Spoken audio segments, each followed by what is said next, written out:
નમસ્તે મિત્રો, કેમ છો બધા? મજામાં ને? ઓકે, તો હવે આજે આપણે એક નવું શરૂ કરીશું ભણવા માટેનું. ઘણા દિવસથી લોકડાઉન બેસી રહ્યા છે, તો હવે બેસી રહેવાનો સમય પૂરો થયો અને કંઈક નવું જે શૈક્ષણિક કાર્ય શરૂ કરીએ. તો સૌથી પહેલા આજે આપણે ગ્રામરની શરૂઆત કરીએ. સ્ટેન્ડર્ડ 10 10મા ધોરણના વિદ્યાર્થીઓ માટે સેક્શન ડી ટોટલ માર્ક્સ એના 16 માર્ક્સ નો પ્રશ્ન. એમાં સેક્શન ડી ની અંદર ક્વેશ્ચન નંબર 45 રિપોર્ટેડ સ્પીચ, જે આપણે ઇનડાયરેક્ટ સ્પીચ પણ કહીએ, જે 3 માર્ક્સ નું પૂછાય છે. બોર્ડની અંદર આ પ્રશ્નનો ગુણભાર છે 3 માર્ક્સ.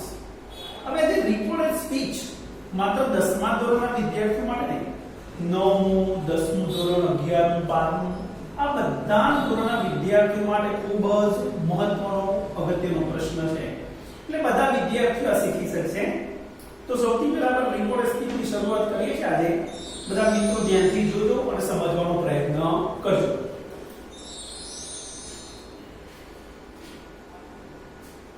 હવે કે what is a direct speech? Direct speech એટલે શું? એની વ્યાખ્યા શું છે ડાયરેક્ટ સ્પીચની? બે વ્યક્તિ વચ્ચે થયેલા સંવાદને કોઈ પણ પ્રકારના ફેરફાર વગર જે તે શબ્દોમાં રજૂ કરવામાં આવે તેને ડાયરેક્ટ સ્પીચ કહે છે. બે વ્યક્તિ વચ્ચે જે સંવાદ થયો હોય એના મૂળ જે તે શબ્દોમાં રજૂ કરવામાં આવે તેને ડાયરેક્ટ સ્પીચ કહે. ગુજરાતીમાં એને કે પ્રત્યક્ષ કથન, સામ સામે બે વ્યક્તિ વચ્ચે જે વાર્તાલાપ થયો હોય એને ડાયરેક્ટ સ્પીચ કહેવાય. અહીંયા કીધું Shlok said to Hetav, I can solve this sum myself. Shlok અહીંયા હેતવને કહે છે કે હું આ દાખલો મારી જાતે કરી શકું છું. તો આ ડાયરેક્ટ સ્પીચનું વાક્ય છે ને. ઉપરનું વાક્ય ડાયરેક્ટ સ્પીચનું છે કારણ કે શ્લોક અને હેતવ વચ્ચે જે સંવાદ થયો છે એમાં કોઈ પણ પ્રકારનો ફેરફાર કરવામાં આવે, કોઈ પણ પ્રકારનો ફેરફાર વિના ડબલ ઇન્વર્ટેડ કોમામાં દર્શાવવામાં આવે છે. અને હંમેશા મોટા ભાગે જો મિત્રો ડાયરેક્ટ સ્પીચનું વાક્ય ડબલ ઇન્વર્ટેડ કોમા. તો ક્લિયર થયું છે કે ડાયરેક્ટ સ્પીચ શું છે? તો બે વ્યક્તિ વચ્ચેનો જે સંવાદ છે એ સંવાદને ડાયરેક્ટ સ્પીચ કહેવામાં આવે. હવે નેક્સ્ટ એની જે ડેફિનેશન જોઈએ આપણે, indirect speech. What is an indirect speech? Indirect speech એટલે શું? બે વ્યક્તિ વચ્ચે થયેલા સંવાદને ત્રીજી કોઈ વ્યક્તિ દ્વારા રજૂ કરવામાં આવે તેને ઇનડાયરેક્ટ સ્પીચ કહે છે, જેને પરોક્ષ કથન. બે વ્યક્તિ વચ્ચેનો સંવાદ, કારણ કે આપણે જો કે શ્લોક અને હેતવ વચ્ચેનો જે સંવાદ થાય એને જો કોઈ ત્રીજી વ્યક્તિ રજૂ કરે તો શું થઈ જાય? ઇનડાયરેક્ટ સ્પીચ થઈ જાય. આપણે જોઈશું ડાયરેક્ટ સ્પીચનું વાક્ય શ્લોક અને હેતવ વચ્ચે. Shlok said to Hetav, I can solve this sum myself. આ ડાયરેક્ટ સ્પીચનું વાક્ય. જો આ જ વાક્યને જો ત્રીજી વ્યક્તિ દ્વારા રજૂ કરવામાં આવે તો એનો જવાબ શું હશે? જો મિત્રો, શ્લોક told Hetav that he could solve that sum himself. આ ઇનડાયરેક્ટ સ્પીચનું વાક્ય. હવે જો બંનેમાં ડિફરન્સ શું છે? ડાયરેક્ટ સ્પીચમાં શું સહી તો એ શું થયું? told. અલ્પવિરામ આવતો જે that આપ્યું, આ ની જગ્યાએ શું થયું છે? he, can you, could, this, no, that અને myself ની જગ્યાએ himself. તો મિત્રો અહીંયા રિપોર્ટિંગ વર્બની અંદર ફેરફાર થાય અને રિપોર્ટેડ સ્પીચના સેન્ટેન્સમાં પણ ફેરફાર થાય છે. સેડ ટુ ની જગ્યાએ ટોલ્ડ થયું છે, અલ્પવિરામ ઉત્તરની જગ્યાએ ધેટ આવ્યું છે, સર્વનામના ફેરફાર, કારના ફેરફાર અને સમસ્તક શબ્દોના ફેરફાર. તો મિત્રો આપણે ડાયરેક્ટ સ્પીચના વાક્યને ઇનડાયરેક્ટ સ્પીચમાં ફેરવીએ ત્યારે આ ફેરફાર શીખવાના છે. કયા ફેરફાર? હવે જોઈએ છો.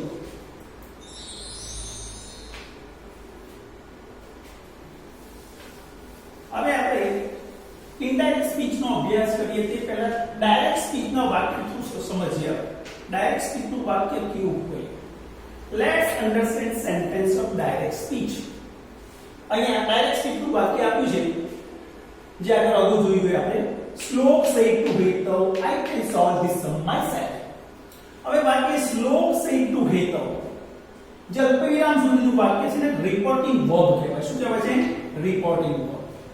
અને જે ડબલ ઇન્વર્ટેડ કોમામાં જે વાક્ય આવે, આઈ કેન સોલ્વ ધીસ માયસેલ્ફ, એટલે રિપોર્ટેડ સ્પીચ કહેવામાં આવે છે.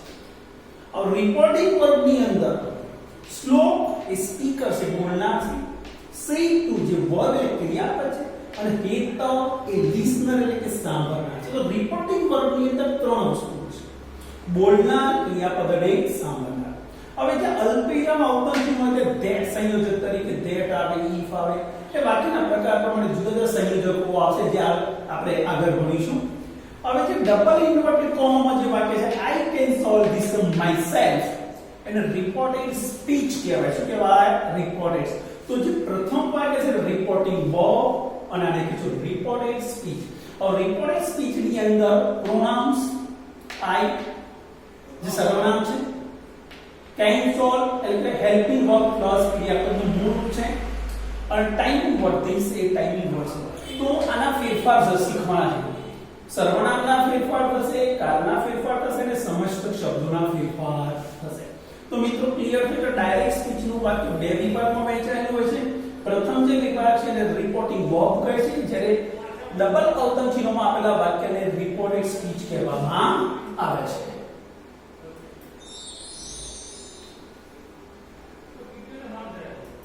હવે શું કહે? ડાયરેક્ટ સ્પીચના વાક્યને ઇનડાયરેક્ટ સ્પીચમાં ફેરવીએ ત્યારે ત્રણ પ્રકારના ફેરફાર થાય. કેટલા ફેરફાર થાય? ત્રણ પ્રકારના. કયા ફેરફાર મિત્રો? ધ્યાન આપજો. આ બહુ જ અગત્યનો મુદ્દો છે. ડાયરેક્ટ સ્પીચના વાક્યને ઇનડાયરેક્ટ સ્પીચમાં ફેરવીએ ત્યારે જે ફેરફાર થાય એ ફેરફાર સમજવા પડે. એના ત્રણ કોષ્ટક છે, ત્રણ ટેબલ છે, ટેબલ યાદ કરવા પડે. સૌથી પહેલા કહેંगे કારના ફેરફાર પર ક્રિયાપદના ફેરફાર, ચેન્જ ઓફ ટેન્સીસ. ડાયરેક્ટ સ્પીચના વાક્યને ઇનડાયરેક્ટ સ્પીચમાં ફેરવીએ ત્યારે કારના ફેરફાર થાય. બીજું સમય સૂચક શબ્દોના ફેરફાર, ચેન્જ ઓફ ટાઈમિંગ વર્ડ્સ, સમય સૂચક શબ્દોના ફેરફાર. ત્રીજું છે સર્વનામના ફેરફાર, change of pronounce, change of pronoun. તો આ ત્રણ ટેબલ મિત્રો આને આપણે યાદ કરવા પડે, બરાબર તૈયાર કરવા પડે, તો જ આપણને ઇનડાયરેક્ટ સ્પીચ ફાવે. જ્યાં સુધી આ ટેબલ તૈયાર ન કરીએ ત્યાં સુધી ઇનડાયરેક્ટ સ્પીચ આપણને અઘરી લાગે. તો આપણે સૌથી પહેલા આપણે જોઈશું કારના ફેરફાર, જે ક્રિયાપદના ફેરફાર માટે જે કોષ્ટક છે. આ કોષ્ટક મિત્રો અહીંયા જે બતાવું છું તમારે ઘેરની નોટમાં ઉતારવાનું છે, એને 5 થી 10 વખત લખીને તૈયાર કરવાનું છે. તો તમે અહીંયા જેટલા પણ કોષ્ટક છે એ તમારી નોટબુકની અંદર નોટ ડાઉન કરો અને તૈયાર કરો. તો જ આગળ આપણે વધી શકીશું અને સારું પરિણામ મેળવી શકીશું. તો સૌથી પહેલા આપણે કારના ફેરફારનું કોષ્ટક જોઈએ. કારના ફેરફાર, change of tenses, direct speech, indirect. Direct સ્પીચમાં જે ટેન્સ આપ્યો હોય કે જ્યારે ઇનડાયરેક્ટ સ્પીચમાં ફેરવીએ ત્યારે શું ફેરફાર થાય? એમ વિચાર તો શું થશે? વોઝ કે વર, ડુ કે does plus not plus verb. તો ડી પ્લસ નોટ પ્લસ. તો એ મિત્રો ડુ કે ડઝ નું ખાલી શું થાય? ડી. નોટ વત્તા જે વર્બ છે એ સેમ છે, કોઈ ફેરફાર થશે નહીં. બીજું વર્બ્સ, ક્રિયાપદનું મૂળ રૂપ, તો એ ક્રિયાપદનું ભૂતકાળનું રૂપ છે. અહીંયા સિંગ અથવા સિંગ્સ આપ્યું હોય તો સેમ લખવાનું છે. ધર ફોર એક્ઝામ્પલ તમે અહીંયા આપ્યું હોય તો કે ગો અથવા ગોઝ આપ્યું હોય તો શું કરવાનું છે? અહીંયા વેન્ટ કરવાનું છે. ધારો કે તમને અહીંયા બાય અથવા બાયઝ આપ્યું છે તો શું કરવાનું છે? બોટ. શું કરવાનું છે? વોચ કે વોચ તો એનું શું થશે? હેડ બીન થશે. Did plus not plus verb એટલે કે સાદો ભૂતકાળ. ડીડ વત્તા નોટ વત્તા ક્રિયાપદનું મૂળ રૂપ. તો ભૂતકાળને આપણે પૂર્ણ ભૂતકાળમાં લઈ જવું પડે એટલે had plus not plus past participle. For example તમને અહીંયા આપ્યું હોય ડીડ નોટ સિંગ, આ રીતનું આપ્યું હોય તો એની ઇફેક્ટ શું થશે?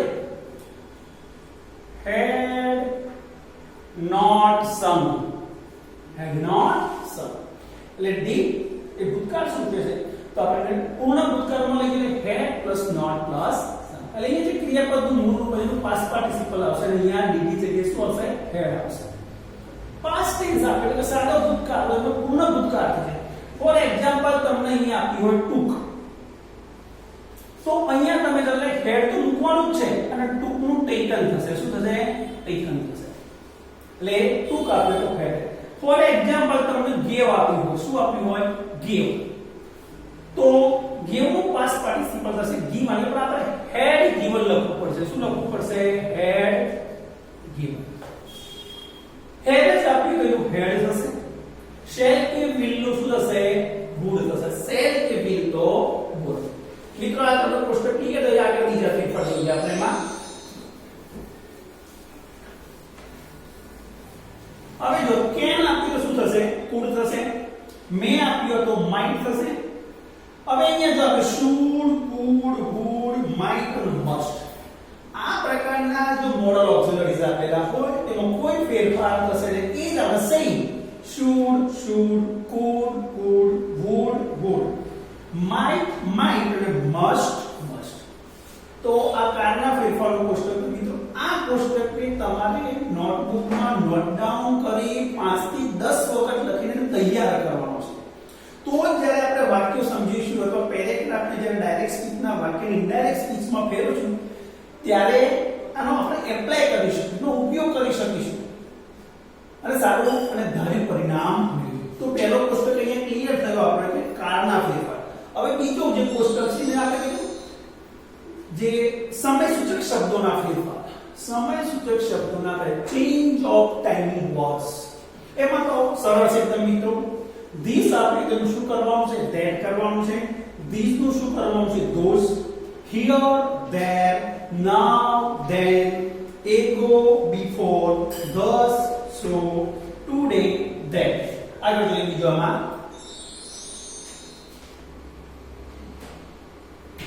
tonight તો that night, yesterday, the previous day અથવા the day before બંનેમાંથી જે મૂકી શકે.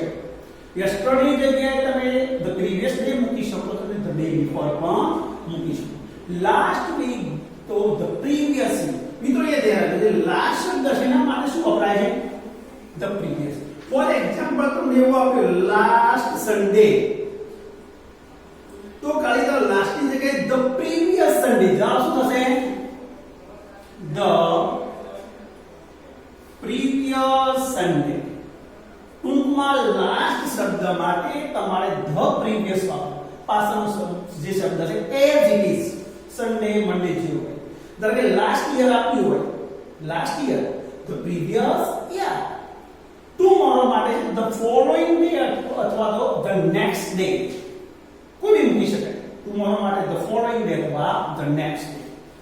નેક્સ્ટ વીક માટે ધ ફોલોઈંગ વીક. જોઈએ નેક્સ્ટ શબ્દ માટે શું વપરાય છે? The following. ફોર એક્ઝામ્પલ તમને એવું આપ્યું હોય નેક્સ્ટ સન્ડે તો શું કરશું? નેક્સ્ટ ની જગ્યાએ શું મૂક્યું? The following Sunday. શું મૂકીશું? The following Sunday. કમ નું શું થશે? ગો. અને ગીવ નો ટેક. તો આ મિત્રો સમયસૂચક શબ્દોના ફેરફાર થયા. આ પણ કોષ્ટક તમારે તમારી નોટબુકની અંદર લખી 5 વખત લખવાનું અને તૈયાર કરવાનું. એટલે આપણા બે કોષ્ટક ક્લિયર થયા. પહેલો કોષ્ટક હતો ચેન્જ ઓફ ટેન્સ એટલે કાળના ફેરફાર. બીજો કોષ્ટક જોયો આપણે ચેન્જ ઓફ ટાઈમિંગ વર્ડ્સ. હવે ત્રીજો કોષ્ટક છે. 3 કોષ્ટક પૂરા થયા મિત્રો. આ 3 કોષ્ટક જ મહત્વના છે અહીંયા. હવે ત્રીજો કોષ્ટક છે ચેન્જ ઓફ પ્રોનાઉન્સ સર્વનામના ફેરફાર. મિત્રો આ કોષ્ટક તો ઇંગ્લિશની અંદર બહુ જ અગત્યનું છે. આ કોષ્ટક આપણે ઇનડાયરેક્ટ સ્પીચ ની અંદર નહીં, આ કોષ્ટકનો ઉપયોગ આપણે જેન્ડર ચેન્જ કરતા હોય સિંગ્યુલર પ્લુરલ કરતા હોય એમાં પણ ઘણો મહત્વનો. એટલે આ કોષ્ટક તૈયાર કરો. હવે તમને આપી આઈ pronoun object me possessive one possessive two અને reflexive pronouns. હવે કે I me my mine myself આવા સર્વનામ જો તમને ડાયરેક્ટ સ્પીચ ના વાક્યમાં આપે તો કોના પ્રમાણે બદલવા? બોલનાર પ્રમાણે બદલવાના. વાક્યમાં બોલનારને સાંભળનાર હોય તો I me my mine myself આ સર્વનામ છે બોલનાર પ્રમાણે બદલાય. બીજા જોઈએ we us our ours ourselves આ સર્વનામ હંમેશા ધ્યેય પ્રમાણે બદલાય. we આપણી જગ્યાએ ધ્યેય મૂકી દેવાનું, us આપણી જગ્યાએ ધ્યેય મૂકી દેવાનું, our હોય ત્યાં their, ours હોય ત્યાં theirs, ourselves હોય ત્યાં themselves. ઓકે મિત્રો. હવે યુના સર્વનામ you your yours yourself અથવા yourselves. એ yourselves કોણ છે મિત્રો? બહુવચનમાં yourselves. આ સર્વનામ છે સાંભળનાર પ્રમાણે બદલાય છે. ડાયરેક્ટ સ્પીચ ના વાક્યમાં બોલનાર અને સાંભળનાર. બોલનાર આના સર્વનામ બધા બોલનાર પ્રમાણે, યુ ના સર્વનામ બધા સાંભળનાર પ્રમાણે બદલાય. જો સાંભળનાર પુરુષ જાતીય તો હી પ્રમાણે બદલવાના છે. જો સાંભળનાર સ્ત્રી જાતીય તો શી પ્રમાણે બદલવાના. એવી રીતે બોલનાર પુરુષ જાતીય તો હી પ્રમાણે, બોલનાર સ્ત્રી જાતીય તો શી પ્રમાણે. હવે તો ઓલરેડી તમને ડાયરેક્ટ સ્પીચ ના વાક્યની અંદર આ સર્વનામ આપી દીધેલા હોય, એટલે કે he she it તેના સર્વનામ ડાયરેક્ટ સ્પીચ ના વાક્યની અંદર આપે તો કોઈ ફેરફાર કરવાનો નથી. as it is એમ ના એમ જ આપે. ઓલરેડી તમને he આપે તો he જ રહે, અંદર his આપ્યું તો his જ રહે, itself આપે તો itself જ રહે, કોઈ ફેરફાર થાય નહીં. ટૂંકમાં he she it એટલે કે ત્રીજો પુરુષ એક વચન અને બહુવચનના સર્વનામમાં કોઈ ફેરફાર કરવાના નથી. આ કોષ્ટક પણ મિત્રો તમારે તમારી નોટબુકમાં નોટ ડાઉન કરી 5 વખત લખી તૈયાર કરો. તો આપણે ત્રણ મુદ્દા ભણીએ. સૌથી પહેલા આપણે ડાયરેક્ટ સ્પીચ લેશું, ઇનડાયરેક્ટ સ્પીચ લેશું. આ શીખ્યા. હવે જ્યારે ડાયરેક્ટ સ્પીચના વાક્યને ઇનડાયરેક્ટ સ્પીચમાં ફેરવવું તેના માટે ત્રણ કોષ્ટક, એ ત્રણ કોષ્ટક આપણે અભ્યાસ કર્યો. એમાં સૌથી પહેલા જે કાળના ફેરફારો એટલે કે ચેન્જ ઓફ ટેન્સીસ, બીજો જોયો આપણે ચેન્જ ઓફ ટાઈમિંગ વર્ડ એટલે કે સમય સૂચક શબ્દના ફેરફારનો કોષ્ટક જોયો, અને ત્રીજો જોયો ચેન્જ ઓફ પ્રોનાઉન્સ સર્વનામના. તો આ ત્રણ કોષ્ટક તમારે 5 વખત લખી તૈયાર કરવાના. જો આટલું તૈયાર કરશો એટલે આપણું બીજું સ્ટેજ હવે ચાલુ થશે, જે સાદા વાક્યો છે ડાયરેક્ટ સ્પીચ અને ઇનડાયરેક્ટ સ્પીચમાં કેવી રીતે ફેરવવાના.